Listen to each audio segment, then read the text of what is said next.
रामकृष्ण हरी मंडळी, कसे आहेत सगळे? मजेत ना? चला तर मग आता आज बनवूया आपण कैरीचं इन्स्टंट लोणचं. तर माझ्या मैत्रिणी त्यांच्या शेतातल्या 3 कैऱ्या मला आणून दिल्या होत्या. तर मग म्हणलं ती कैरी अशी खाण्यापेक्षा मी त्यांचं जरा लोणचंच बनवते वेगळ्या पद्धतीने. तर मी त्यांना पाण्यामध्ये ठेवले चांगले एक 2-2.5 तास. तर चीक सगळा स्वच्छ धुवून घेतला आणि मग अशी विळी घेऊन ते विळीच्या साहाय्याने बारीक बारीक फोडी मी करून घेणार आहे. तर अशा बारीक बारीक फोडी करणार आहे, त्याच्यामधली ती कोय काढणार, त्याच्यावरचं साल वगैरे काढणार आहे आणि एकदम बारीक करणार आहे, जेणेकरून ते लोणचं आपलं लवकर मुरल. कमीत कमी 1 महिनाभर ते हे लोणचं टिकतं माझ्या अंदाजे. तर पुष्कळ होईल, 3 कैऱ्याचं लोणचं मला 1 महिनाभर सहज जाईल, त्यामुळे काही टेन्शन नाही. तर मी ह्या कैऱ्या अजिबात उन्हात ठेवल्या नाहीत. आता हळद मीठ लावून मी हे चांगलं 2 तास भिजत ठेवणार आहे, उन्हात अजिबात ठेवणार नाही, कारण का आपल्याला बनवायचं इन्स्टंट लोणचं फक्त 3 कैऱ्यांचं. तर आता हे 2 तास असंच ठेवायचं आपल्याला झाकून आणि त्यानंतर आपण मसाल्याची तयारी करणार आहोत. मसाला तर मी विकतचाच आणलाय, सोहानाचा मसाला आणला, एक 70 रुपयाला पाकिट भेटतं ते. तर त्याच्यामध्ये मी आता एका बाजूला 4-5 पळी तेल गरम करत ठेवले आणि त्याच्यामध्ये हा मसाला मी मिक्स करून ठेवणार. तेल थंड झाल्यानंतर मिक्स करणार आहे त्याच्यामध्ये चांगलं. आता हे तेल गरम झालेलं आहे, 4 पळी तेल आपलं. आता त्याच्यामध्ये सोहानाचा मसाला हे टाकून घेते आणि थोडंसं जरा मिक्स करून घेते.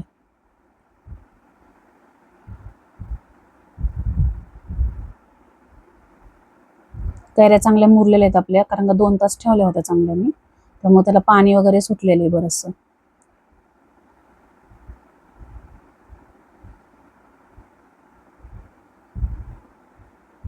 आता सोहानाचा मसाला आहे हा, एक 70 रुपयाला भेटतो.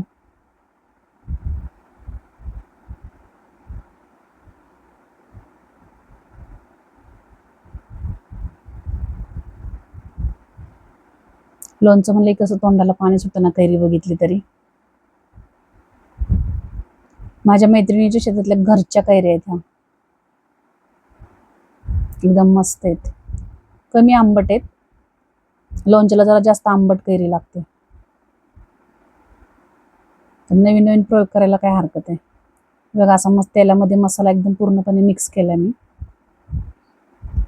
मसाला बघूनच तोंडाला पाणी सुटते आणि त्याच्यामध्येच ह्या हळद मीठ लावून ठेवलेली कैरी मिक्स करून घेणार आहे चांगले.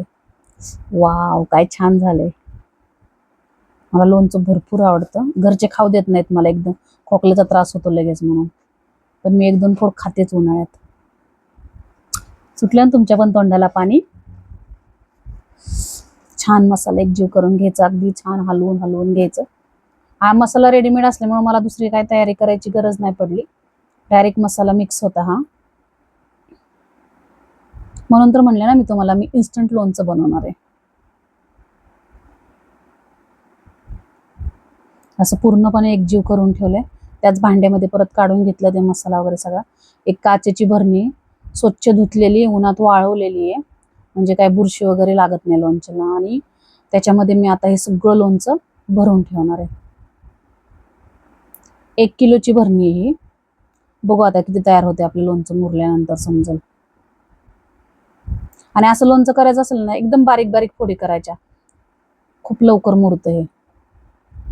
तुम्ही ह्याच्यामध्ये हिरवी मिरची पण टाकू शकता बारीक चिरून, पण मी नाही टाकलेलं. मी डायरेक्ट फक्त मसाला वापरलेला आहे, हळद मीठ आणि तो सोहानाचा मसाला.